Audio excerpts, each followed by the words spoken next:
Italy. A hospital on the outskirts of Rome caught fire, resulting in the deaths of at least 3 individuals and forcing the evacuation of the approximately 200 patients from the smoke-filled institution.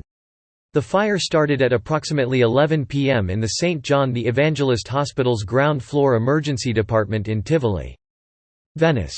Italian environmentalists protested against what they perceived as a lack of progress at the COP28 climate meeting in Dubai on Saturday by using a dye to turn Venice's Grand Canal green. Similar protests also occurred along small sections of rivers and canals in Italian cities, ranging from the Po in Turin in the north to the Tiber in Rome in the south.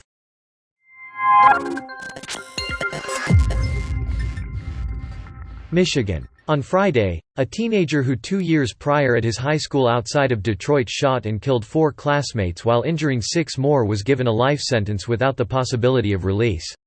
On November 30, 2021, Ethan Crumbley, then 15 years old, opened fire at Oxford High School using a semi-automatic weapon that his father had given him a few days before as a Christmas present. In one of the first instances in the United States to try and hold parents responsible for their child's school shooting, the parents have also been charged with involuntary manslaughter in relation to the shooting.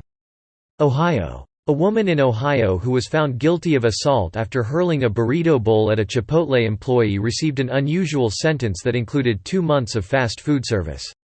Canada. The cost of living criteria for overseas students seeking a study visa has been raised, according to announcements made by the Canadian government.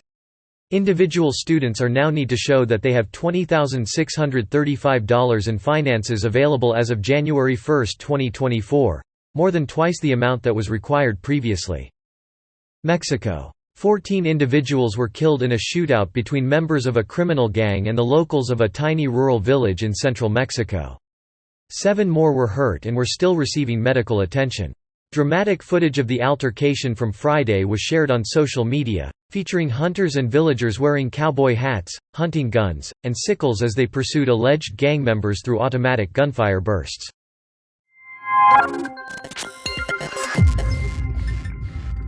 Brazil. According to a statement from Brazil's presidential palace, the president of Brazil conveyed to his counterpart in Venezuela his growing worry over a territorial dispute between Venezuela and Guyana on Saturday.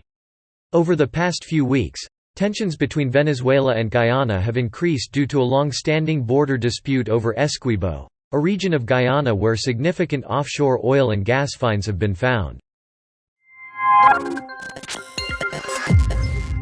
Morocco. With aspirations to secure over half of its energy needs from renewables in the next 7 years, Morocco joined a worldwide effort on Friday to phase out coal. There are currently 60 national governments that are part of the Powering Past Coal Alliance, PPCA. All of them are committed to completely abandoning coal-fired power generation. Zimbabwe. Zimbabwe is scheduled to hold emergency elections on Saturday to fill 9 seats in the parliament following the removal of opposition legislators from office and their ineligibility to contest again. The opposition referred to it as an unlawful attempt by the party in power to increase its parliamentary majority and maybe amend the constitution. Uganda. In an effort to manage a serious anthrax outbreak that started in the central region's Kyotera area, Uganda has banned the sale of beef products. According to reports, over 20 individuals are bedridden in different nearby villages, and at least 17 people have perished. South Africa. Sentenced to 50 years in prison, a former accountant at a healthcare organization in Gauteng province, South Africa, stole $28 million over the course of 13 years. The woman, who had already entered a guilty plea to 336 counts of fraud, stated that she was forced to commit the embezzlement by her violent late spouse. But Magistrate Venter rejected this argument, claiming that she was the only one who committed the massive financial scam. A bilateral agreement between Zimbabwe and Botswana has been made to remove the need for passports for citizens of both countries, ushering in a new age of unfettered travel between them. The statement fits into a larger pattern on the African continent, where nations are gradually lowering barriers to admittance for their own citizens.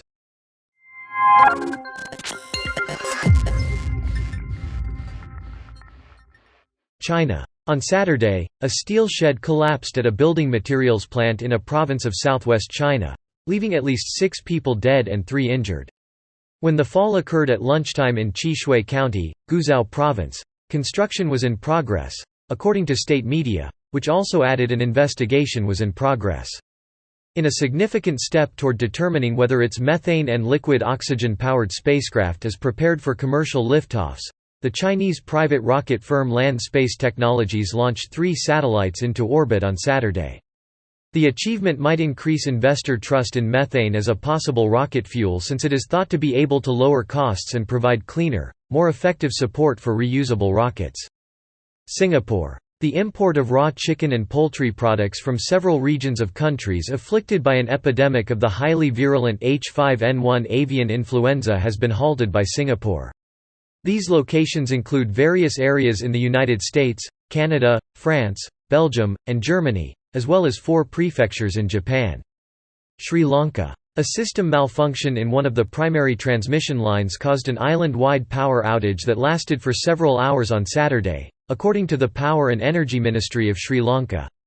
The power outage started on Saturday night and lasted for a few hours.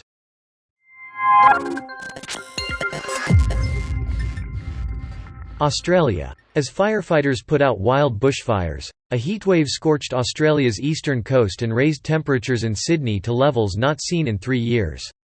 At Sydney's Observatory Hill weather station, the afternoon temperature hit 40 degrees Celsius, the highest since November 2020 and over 15 degrees higher than the city's typical December high.